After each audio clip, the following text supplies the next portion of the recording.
So it's been well over a year now since Garmin came out with their highly anticipated Fenix 7, and they certainly delivered with a pretty substantial update to the Fenix 6 with an updated heart rate sensor, dual band satellite sensing support, as well as a touchscreen. And they've even added more features over the last year like HRV status, training readiness, morning report, and tons more. And in a nutshell, the Fenix 7 is basically one of the most capable sports-focused smartwatches that you can currently get, where they're able to track nearly any activity that you can imagine. They give a ridiculous amount of training and performance feedback, and of course it's super premium and super durable. So if you're looking for a watch with nearly every feature under the sun, the Fenix 7 should definitely be on the list of watches that you should be considering. But there's a little bit of a problem. Garmin threw us for a loop by also releasing the Garmin Epix Gen 2, which is basically a Fenix 7 with an AMOLED display. And that makes our decision a lot harder because the AMOLED display that's found on the Epix Gen 2 versus the memory in pixel or transflected display that's found in the Fenix 7, well, they are two drastically different kinds of display technologies, and there's good things and bad things about both. Now, for those of us who've been using more sports-focused watches for a while now, like a Garmin Fenix, a Garmin Forerunner, a watch from Polar, or a watch from Chorus, we're used to the transflective display technology that these watches have, which have some distinct advantages for outdoor sports, namely extremely good readability in direct sunlight, as well as low power consumption, which helps us get battery life into the weeks, if not the months, depending on the watch. But I also think that some of us kind of had a side eye and we're looking over at people rocking their Apple Watches and Samsung watches with those gorgeous AMOLED displays going, dang, those are really pretty. But the issue, of course, with those is battery life, where even with Apple's latest Apple Watch Ultra and Samsung's Watch 5 Pro, you can realistically only get like 3 days or so at most out of those, which is still a stark contrast with what we're used to with the watches with transflective displays. Enter the Garmin Epix, which uses a similar AMOLED display technology, but with the Epix, it can get anywhere from 5 days all the way up to 2 weeks of battery life, depending on your settings. Quite frankly, the Epix kind of changed the game when it comes to sports-focused watches because now you can get all those advanced sports features with a bright and crispy display, as well as get pretty decent battery life. But transflected displays, they absolutely still do have their place, and I don't think it's necessarily an easy choice choosing one over the other and saying which one is best. So that begs the question, which one do I actually prefer? So over the last year, I've switched back and forth between the Fenix 7X, the Garmin Epix, the Forerunner 955, the Chorus Apex 2 Pro, the Garmin Mark Gen 2, the Apple Watch Ultra, as well as the Enduro 2. So plenty of watches with both kinds of display technology. And what I found is that there's not necessarily an easy answer to that question because both displays do have some good things and some not so good things going for them. And I'm not just talking about battery life. There's also other factors like how easy they are to read outdoors, how they look in certain parts of the interface like maps, and even how they act just in general daily use, especially at night. So in this video, I just kind of wanted to share my experience over the last year or so with these two watches, with what I like about them and what I don't. And I'm mainly focusing on the differences in display since other than that, these are nearly identical watches. But I will talk about one feature that does set these two apart, which makes a big difference, at least for me personally. And these, of course, are just my thoughts, and I don't think you can necessarily go wrong with either of them, but I kind of just wanted to share my experience and opinion in case that helps you decide between the two. And I know plenty of you out there have already made your choice between these two, so I'd also love to hear about what you all think. So definitely let us all know in the comment section down below which one you prefer. All right, so first up, let's just go ahead and get the elephant out of the room, battery life. It is awesome having a watch like a Fenix or Forerunner, which can easily last a couple of weeks, if not more, before having to charge them up, even while recording plenty of outdoor activities. While I was using the Garmin Epix or the Mark Gen 2, I was charging these up every 5 to 6 days, and for my general settings, that's using the always on display mode. I have it on the lowest brightness setting, which I find to be plenty bright, by the way, a 15-second timeout for the display. I'm not using gesture mode, and I had the SPO2 enabled for sleep.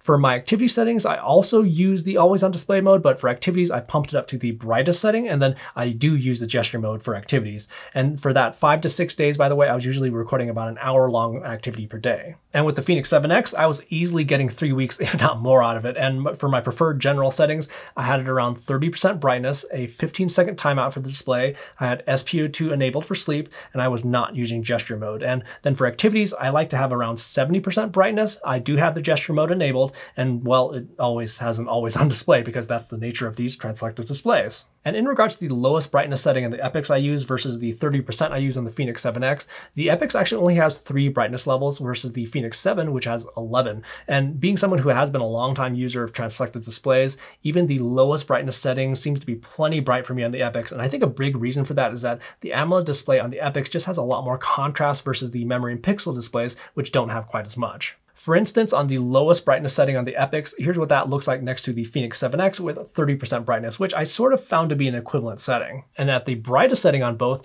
even though the Fenix 7X is quite bright, it simply doesn't have the contrast of the Epix display. And then in regards to not choosing to use gesture mode for general use, I've actually never really preferred enabling this on any watch, and it mainly has to do with evenings and early mornings where I try to avoid blue light as much as I can. And if I were to have gesture mode enabled, it would kind of wake up and brighten the display at times when I wouldn't necessarily want it to, and I would just prefer to have the dimmer display all the time and enable the backlight whenever I choose. Which that actually brings us to the use of these watches in the evenings, at night, and in the early morning. So again, being a longtime wearer of watches with transflected displays, one thing that was kind of hard to get used to going all the way back to the Apple Watch Series 3, which I think was one of the first watches with an AMOLED display which I was wearing consistently, was the display at night.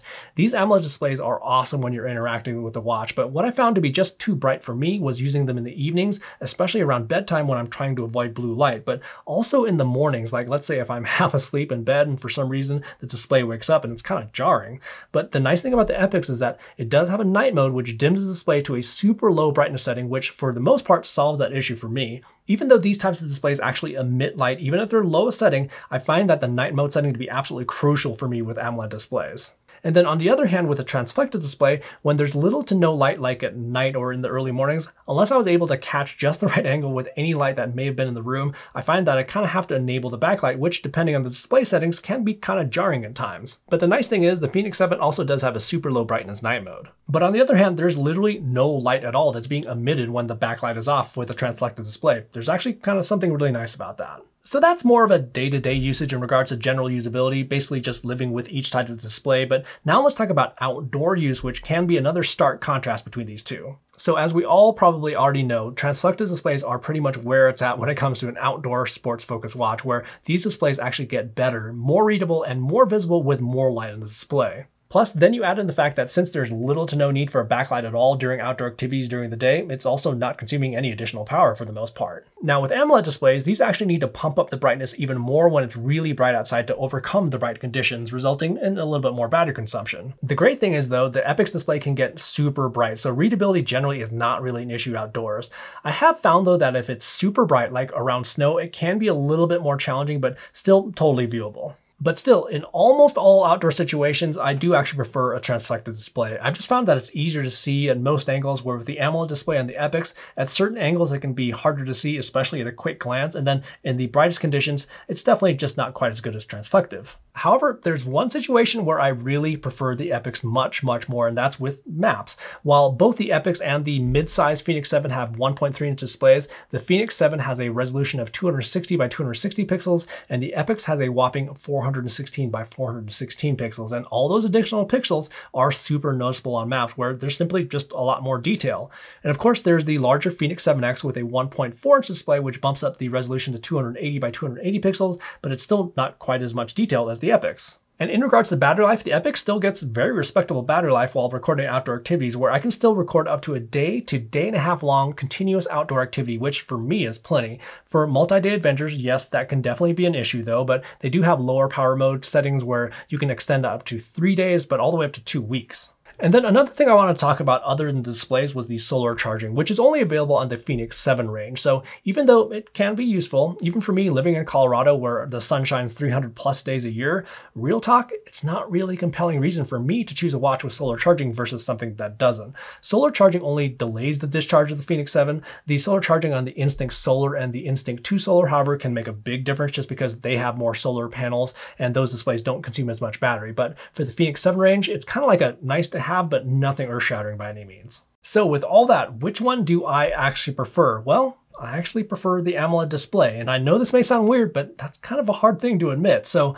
I've been using watches with transflected displays forever, and I almost feel like I'm cheating on someone by using a sports watch with an AMOLED display. I mean, at times it almost doesn't feel quite right to have the display this pretty on a sports watch, but it does come down to how Garmin was able to get a very respectable 5 to 6 days of battery life with my preferred settings and the amount of activities I do, the fact that it's plenty bright to see in direct sunlight, maps which are incredible with this kind of display, and that the display on the Epix can dim to a super low brightness at night, which was easy on the eyes and actually was a big reason I really didn't like AMOLED displays in the past. But there is one feature that always draws me back to the Fenix 7X or the Garmin Enduro 2.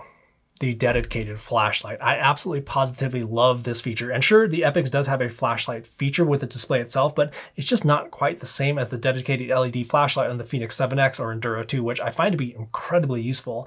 And funny enough, the Fenix 7X and the Enduro 2, they're actually a bit too big for my taste with my 185mm circumference wrist, but I still tend to gravitate to these over the Epix, which fits my wrist actually a bit more appropriately. So as we all know, there is no perfect watch out there, and at this point I actually have to compromise by prioritizing the flashlight over all the reasons why I actually do prefer the AMOLED display on the Epix versus the transflective. I also want to hear from you about which kind of display you prefer and which watch you've chosen if you've already made that choice. So make sure to leave a comment down in the comment section down below about which watch is going to be right for you. And if you like the video, if you found the information in this video useful, do me a favor and also hit that like button, and also subscribe to the channel for plenty more sports tech videos that are coming soon. Thanks so much for watching, and we will see you in the next video.